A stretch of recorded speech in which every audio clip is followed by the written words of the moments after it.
రాష్ట్ర వ్యాప్తంగా లోక్సభ ఎన్నికలకు ఇప్పటికే పోలింగ్ మొదలైంది.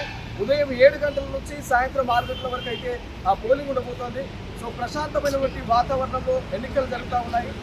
చూస్తూ ఉన్నాము రాష్ట్ర వ్యాప్తంగా కూడా దాదాపు 3,32,32,318 మంది ఈ పోలింగ్లో పాల్గొన్నారు.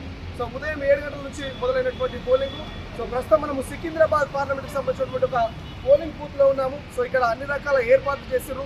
ఇప్పటికే పోలీస్ సిబ్బంది బందోబస్తులు కూడా ఏర్పాటు చేశారు. ఎటువంటి అవాంఛనీయ ఘటనలు జరగకుండా ఇక సీసీ కెమెరాల నిఘాలో ఈ యొక్క పోలింగ్ బూత్లన్నీ కూడా ఉన్నాయి. సో ఇప్పటికే ఓటర్లంతా కూడా తమ విధిగా ఓటు హక్కును వినియోగించుకున్నటువంటి పరిస్థితి మనం చూస్తూ ఉన్నాం. ఉదయం 7 గంటలకు మొదలైనటువంటి పోలింగ్ ఒకరొకరు నెమ్మదిగా పోలింగ్ బూత్కి చేరుకుంటున్నారు, తమ ఓటు హక్కును వినియోగించుకుంటున్నారు. ఇక రాష్ట్ర వ్యాప్తంగా కూడా అన్ని పోలింగ్ బూత్లలో అనేక రకాల సదుపాయాలు చేశారు. కొంత ఏదైతే నిన్న మొన్న కూడా 45 డిగ్రీల ఎండ ఉన్నది, కానీ ఎన్నికల వేళ కొంత ప్రశాంతంగా ఉంది వాతావరణం కూడా.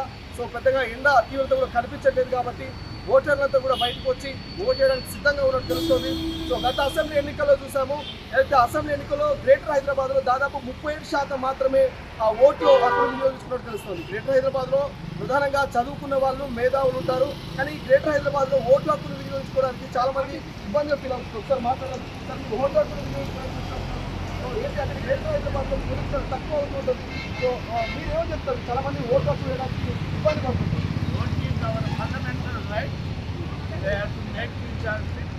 ఇది చాలా పవిత్ర ఓటు. మన రెస్పాన్సిబిలిటీ మనం ఎలక్ట్ చేసుకోవాలి, అది మన బాధ్యత.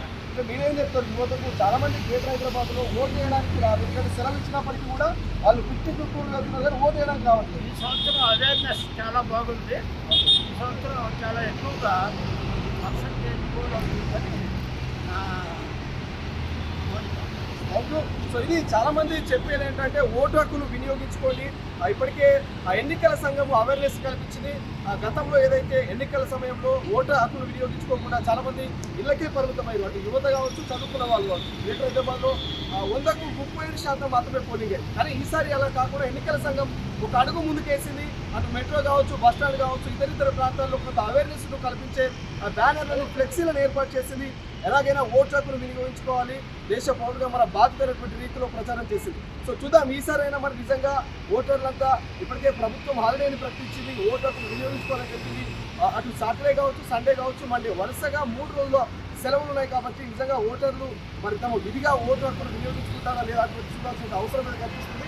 ఇక పోలింగ్ కేంద్రాల విషయానికి వస్తే మాత్రం అటు పోలీస్ సిబ్బంది కావచ్చు, అటు ఎన్నికల అధికారులు కావచ్చు, అన్ని రకాల ఏర్పాట్లు చేశారు. ఎటువంటి ఇబ్బంది కలగకుండా ఆ ఓటర్లకైతే సహకరిస్తున్నట్టు మనం చూస్తామని ఇప్పటికీ కొంతమంది ఓటు వేసి బయటకు వస్తున్నారు. ఇక లోపల ఈవీఎంలు ఏమైనా మోహరించినా కూడా, ఈవీఎంలో ఇబ్బందులు ఏమైనా కలిగినా కూడా వాటికి ఆల్టర్నేట్గా కూడా దాదాపు 3 సిబ్బందిని ఈ యొక్క పార్లమెంట్ సెగ్మెంట్లో 3 సిబ్బందిని ఏర్పాటు చేశారు. వెంటనే వాటిని మాడిఫై చేయడమా, రీమార్క్ చేయడమా, లేకపోతే టెక్నికల్ ఇష్యూస్ ఏమంటే వాటిని సెట్ చేయడానికి కూడా 3 సిబ్బందిని కూడా ఏర్పాటు చేయడం జరిగింది. సో ఇది మొత్తం మీద పోలీసుల నిఘాలో, సీసీ కెమెరాల నిఘాలో ప్రశాంతమైనటువంటి వాతావరణం మాత్రం ఇక్కడ ఏదైతే సికింద్రాబాద్ పార్లమెంట్కి సంబంధించినటువంటి ఆ బూత్లో అయితే పోలింగ్ జరుగుతున్నట్టు తెలుస్తుంది. మరో బూత్కి వెళ్దాం, మరి అక్కడ ఉన్నటువంటి అప్డేట్స్ ఏంటి, అక్కడ ఉన్నటువంటి ఓటర్లు ఆ ఓటు విషయంలో ఎలా ఉన్నారు వాళ్ళతో కూడా మాట్లాడే ప్రయత్నం చేస్తాం. చూస్తూనే ఉండండి తొలి వెలుగు.